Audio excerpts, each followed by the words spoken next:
দেখছেন TV 24 Bangla. TV 24 বাংলার সমস্ত খবরের আপডেট পেতে ইউটিউবে সাবস্ক্রাইব করুন টিভি 24 বাংলা চ্যানেলটিকে এবং সাবস্ক্রাইবের পর অবশ্যই বেল আইকনটি একবার ক্লিক করুন। কমেন্টস আর শেয়ার করতে ভুলবেন না। টিভি 24 বাংলা।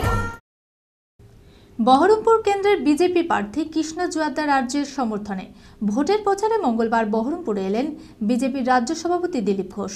এদিন প্রার্থী কৃষ্ণ জোয়ারদার রাজ্যের সঙ্গে বহরমপুরের কুঞ্জুঘাটা থেকে শুরু করে বিভিন্ন এলাকায় প্রচার করেন তিনি। একাধিক বিজেপি কর্মী ও সমর্থকেরা প্রচারে সামিল হয়। হাতে গোনা আর মাত্র কয়েকটা দিন, তারপরেই লোকসভা নির্বাচন, আর তার আগে প্রতিটা দিন নানান কর্মসূচির মাধ্যমে ভোটের প্রচারের কাজে ব্যস্ততা সব রাজনৈতিক দলে।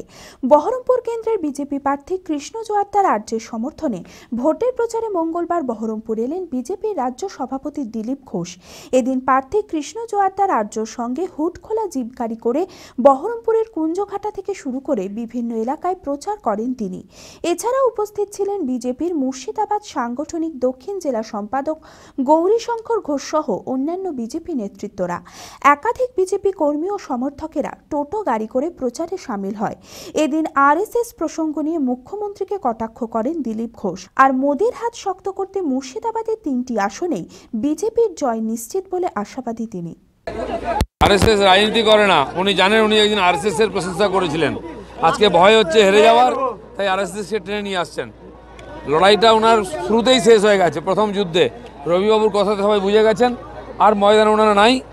মুখে কি বলছেন তার কোনো ঠিক ঠিকানা নাই। রহস্য ভেদ হয়ে যাবে 23 তারিখ, চিন্তা করার কোনো কারণ নেই। ভোটার কম পড়লে অনুপ্রবেশকারী নিয়ে আসতে হয়, রোহিঙ্গা নিয়ে আসতে হয়, আর স্টার কম পড়লে বাংলাদেশ থেকে আনতে হয়। আমরা দেখছি যে ইমরান খানকে কবে আনছেন। ভোট কেউ কোথাও কিচ্ছু নয়, মোদি আছেন শেষ পর্যন্ত। আর ওনাকে ডাকবে কে যে উনি কোথায় যাবেন? সব জায়গায় তো দোকান বন্ধ হয়ে গেছে। আমরা কাউকে হাওয়া দিচ্ছি না, বিজেপির হাওয়া চারদিকে চলছে, এটা উনি বুঝতে পেরেছেন। আরএসএস এর সঙ্গে কারো যোগ নেই, বিজেপি আরএসএসটা আরএসএসকে জিজ্ঞেস করে। মানসিক স্বাস্থ্যের জন্য সবার আগে যে নামটি মনে ভেসে ওঠে, মনোবীক্ষণ। কলকাতার বাইরে তো বটেই, সমস্ত পশ্চিমবঙ্গে অত্যাধুনিক মানসিক চিকিৎসা, কাউন্সেলিং এবং সাইকোথেরাপির আন্তর্জাতিক মানের প্রতিষ্ঠান মনোবীক্ষণ, সুস্থ মনের ঠিকানা। যোগাযোগ নাম্বার 7477799515 অথবা 8981464344 অথবা 9007574740।